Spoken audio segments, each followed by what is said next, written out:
चलो, good morning बच्चों। आज क्लास 8 का मैथमेटिक्स के सिलेबस में जो compound interest and simple interest की बात हम लोग कर रहे थे, हमने काफ़ी सारी चीज़ें आपसे डिस्कस की थी पहले भी। तो चलिए आज हम एक क्वेश्चन लेते हैं। पहले भी क्वेश्चन लिया था और आज भी हम एक क्वेश्चन लेंगे, लेकिन इन सारे क्वेश्चंस में जो कंपाउंड इंटरेस्ट और सिंपल इंटरेस्ट में एक बड़ा परेशानी वाली चीज़ है बच्चों के लिए, वो ये कि जो क्वेश्चन में जो नंबर्स होते हैं जब उनको काटने की जरूरत पड़ती है या डिवाइड करने की जरूरत पड़ती है या मल्टीप्लाई करने की जरूरत पड़ती है, तो वहाँ पे काफ़ी परेशानी आती है। ठीक है, तो हम इस परेशानी को नज़र में रखते हुए आपको इस क्वेश्चन को एक्सप्लेन करके दिखाएंगे और थोड़ा सा मेंटल वर्क करने के बाद ये जो काटना कूटने वाली बात है, जो डिवाइड करना मल्टीप्लाई करना, ये दोनों काफ़ी आसान हो जाएगा। तो चलिए क्वेश्चन देखते हैं। यहाँ पे क्वेश्चन है क्या, तो ऐसा है ऑन ए सम, ये सम आपको नहीं मालूम है। ठीक है, मनी फॉर 3 ईयर्स, 3 साल का टाइम दिया है 12% रेट पे। ठीक है, जो उसका सिंपल इंटरेस्ट होता है वो होता है 6750। ठीक, तो कहता है क्या, इसी सम पे है ना हमको सेम रेट से और सेम टाइम के लिए कंपाउंड इंटरेस्ट निकालना है। सीधी सी बात है, कंपाउंड इंटरेस्ट का फार्मूला हम इसमें लगाएंगे और कंपाउंडेड एनुअली है, ये भी अच्छी बात है इसमें, इस क्वेश्चन में। लेकिन यहाँ पे जो बेसिक प्रॉब्लम है कि आपको सम नहीं मालूम। क्या नहीं मालूम? सम। हमको इंटरेस्ट मालूम है, हमको टाइम मालूम है और हमको रेट मालूम है, लेकिन क्या है कि वो सम क्या है जिसका ये इंटरेस्ट है, ये इंटरेस्ट है, ये हमको वो सम नहीं मालूम। तो सबसे पहले हमको तो सम ही निकालना पड़ेगा। तो आइए जरा कैलकुलेट करते हैं कि सम इसका होता कितना है। कितना सम होगा जिसका कि सिंपल इंटरेस्ट 3 साल के लिए 12% के रेट पे इतना आएगा। तो एसआई का फार्मूला तो आपको याद ही होगा। एसआई इक्वल टू होता है PRT/100। ठीक है, इसमें प्रिंसिपल आपको नहीं मालूम है, रेट मालूम है, टाइम मालूम है, एसआई मालूम है, तो सबको इधर फेंक देते हैं, प्रिंसिपल को छोड़ देते हैं अकेला। ठीक है, तो प्रिंसिपल इक्वल हो जाएगा SI × 100/R × T और SI है आपका 6750 × 100 टाइम है 3 ईयर्स × 12। ये है कहानी। अब यहाँ आके परेशानी हो गई कि इसको इन सबको एक दूसरे से काटना पड़ेगा, है ना। यहीं पे परेशानी होती है बच्चों को। तो चलो एक काम करते हैं, थोड़ा सा मेंटल वर्क करो। ये है 6750, थोड़ा मिटा ले। 6 यानी कि प्रिंसिपल इज इक्वल टू 675 × 1000/3 × 12। अब जब थोड़ा सा शिफ्ट किए जीरो को तो काटना थोड़ा सा आसान हो जाएगा। वैसे कि 675 3 से कटता है, इसको मुंह से काट सकते हो।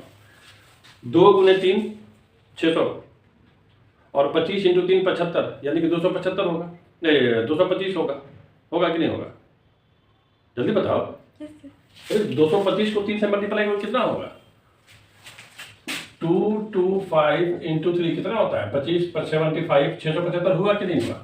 ये कितना कटेगा? 225 से कटेगा। ठीक है, बचा ये 12। ठीक है, इस 12 को इसके साथ अगर हम लोग काटने की कोशिश करें तो कट जाएगा, लेकिन ये जो तुम्हारे पास है 2250, यही नंबर तो है। तो 2250 जो है 25 × 9 होता है ना। 25 × 9 × 1000/12, 3 तो कट गया।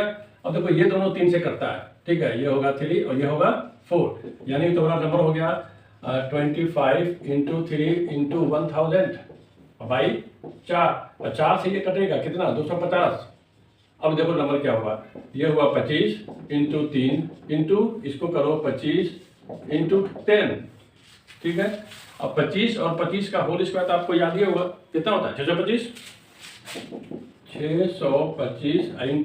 3 × 10। अब 625 और 3 को तो तुम मुंह से मल्टीप्लाई करते हो, 6 × 3 होता है 1800। ठीक है, और 25 को 3 से मल्टीप्लाई करेंगे होगा 75, 1875 होगा। ये दोनों मिलके होगा 1875, एगो 10 है 0। ये है आपका प्रिंसिपल। वैसे आपको अगर कोई और आसान रास्ता आता है तो आप कर सकते हो, लेकिन थोड़ा सा हेर फेर करने से वे डायरेक्ट भी काट देते हो तो यही आंसर आता। ठीक है ना। तो हमारे पास जो प्रिंसिपल है वो हमको मिल गया। अभी देखो जब इसका हम कंपाउंड इंटरेस्ट निकालेंगे ना तो एक जगह और हमको परेशानी आएगी। ठीक है, तो चलिए ये जो कैलकुलेशन हमने किया जिस वे में, इसको यहाँ पे आप याद रखिएगा 1875 होता है। इसमें जो अमाउंट का फार्मूला है प्रिंसिपल 1 + R/100, और चूंकि कंपाउंडेड एनुअली है तो पावर टाइम 3 था। कितना टाइम था मेरे पास? 3 साल ना, तो हम इस पर पावर लगा देते हैं 3। तो प्रिंसिपल है आपका 18750 इंटू 1 प्लस आर, रेट कितना था देखो जल्दी बताओ। 12%। 12/100 पावर कितना 3, तो हो जाएगा 8750। अब इसको क्या किया जाए, अब देखो यहाँ पे क्या है 1875 है, देखो यहाँ पे देखो 25 था, यानी कि 25 है इसमें, तो ये जो 100 है ना इसको भी 25 बना दो। क्या बना दो 25।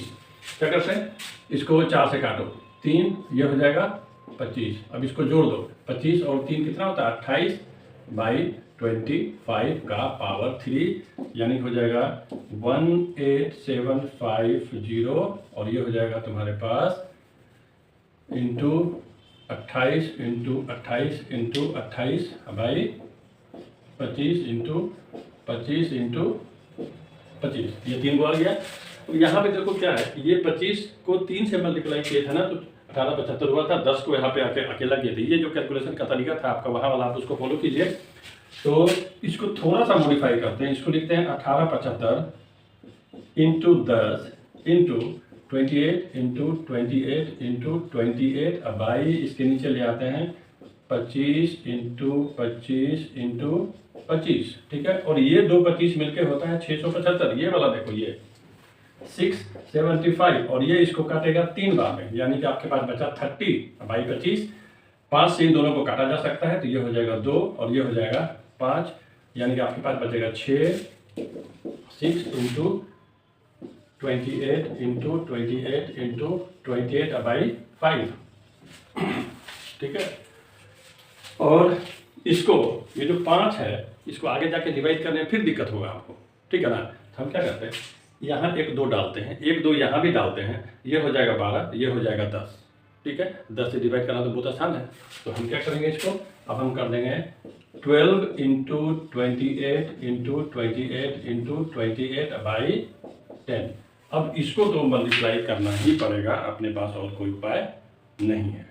तो हमारे पास जो फाइनल नंबर आया है वो आया है 12 इंटू 28 इंटू 28 इंटू 28/10। अच्छा, लास्ट कई सारे वीडियोज में हमने 28 का किसी नंबर का अगर 2 डिजिट का नंबर है तो उसका स्क्वायर करने के लिए बताया था आपको, नहीं बताया था तो देख लीजिए।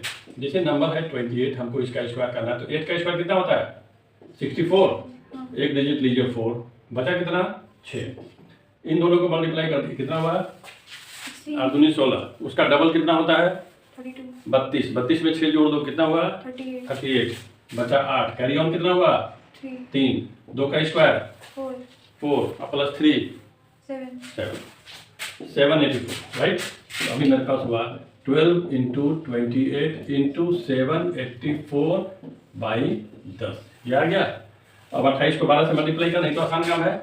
28 इंटू 12, 8 दूनी 16 के 6, बाकी 1 2 दूनी 4 1 5, ठीक है। और ये हुआ 8 और ये हुआ 2, दोनों को जोड़ दो 6 8 5 कितना 13 के 3 2 1 3, ठीक है।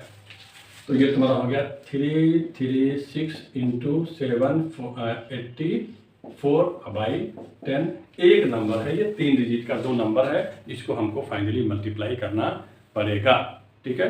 तो हम इसको क्या करते हैं कि मल्टीप्लाई करते हैं, आप इसको मल्टीप्लाई करके डेसिमल डाल देना, एक डेसिमल छोड़ेंगे। फाइनली कितना आंसर आ रहा है इसका बताओ जल्दी से, मल्टीप्लाई करके बताओ। 2634 2.4, ये आप तो देखो अभी तक हमने जितने भी मल्टीप्लाई किए सब मेंटल मैथमेटिक्स से मल्टीप्लाई किया था, कि कोई बहुत ज़्यादा लंबा चौड़ा मल्टीप्लाई नहीं, लेकिन फाइनली क्या होगा यहाँ आके एक बार आपको मल्टीप्लाई करना पड़ेगा। तो 6 और 4 6 24 ठीक आ रहा है, यानी कि इन दोनों डिजिट को कहीं भी रख के आप मल्टीप्लाई कर सकते हो। तो कंपाउंड इंटरेस्ट और सिंपल इंटरेस्ट में जब भी आप क्वेश्चन बनाओ तो थोड़ा मल्टीप्लिकेशन और डिवीजन का इशू आता है, लेकिन आप उसको आसान कर सकते हो, जैसे कि हमने उसको आसान किया, ठीक है। तो आप भी इसको ऐसे सोचो कि कहाँ कहाँ क्या क्या को एडजस्ट करें, मल्टीप्लाई ही तो करना है, तो आपस में इसका 2 निकाल के उसको दे दिए, उसका 3 निकाल के उसको दे दिए, इस तरह से उसको एडजस्ट करके आप आसानी से कैलकुलेशन कर सकते हो। थोड़ा सा मेहनत करोगे कैलकुलेशन आसान हो जाएगा, क्योंकि मैंने बच्चों को देखा है कि इस तरह के मैथमेटिक्स में कंपाउंड इंटरेस्ट सिंपल इंटरेस्ट में नंबर बड़े बड़े आते हैं, इसलिए कैलकुलेशन में थोड़ा सा परेशानी होती है। तो आप इसको थोड़ा सा ध्यान दीजिए और आपका काम जो है वो आसान हो जाएगा, ठीक है बच्चों। हम नेक्स्ट टाइम फिर एक दूसरा वीडियो लेके आएंगे और कुछ अलग टेक्निक्स भी लेके आएंगे। तब तक आप अपने सिलेबस में से, आपका जो सिलेबस है, जो बुक है आपके पास, जो टेक्स्ट बुक है आपके पास, उसमें से क्वेश्चन को लीजिए, क्वेश्चन को बनाइए और मल्टीप्लाई करने का जो शॉर्टकट्स है, हेर फेर करने वाला टेक्निक, उसको आप इस्तेमाल कीजिए। ठीक है, अब छोटा छोटा कैलकुलेशन के लिए वैदिक मैथमेटिक्स और कैलकुलेटर लेके इस्तेमाल करना भी अच्छी बात नहीं है, क्योंकि एग्जामिनेशन में तो आपको सीधा सीधा मल्टीप्लाई ही करना पड़ेगा, है ना। तो चलो फिर, अगर मेरा वीडियो पसंद आया हो तो इसको लाइक कीजिए, शेयर कीजिए, अपने दोस्तों के बीच में शेयर कीजिए और इसको सब्सक्राइब कीजिए हमको। ठीक है, चलिए फिर हम लोग नेक्स्ट टाइम फिर से मिलेंगे, फिर कुछ नई चीज़ें लेके आएंगे आपके लिए। ओके, चलो गुड नाइट।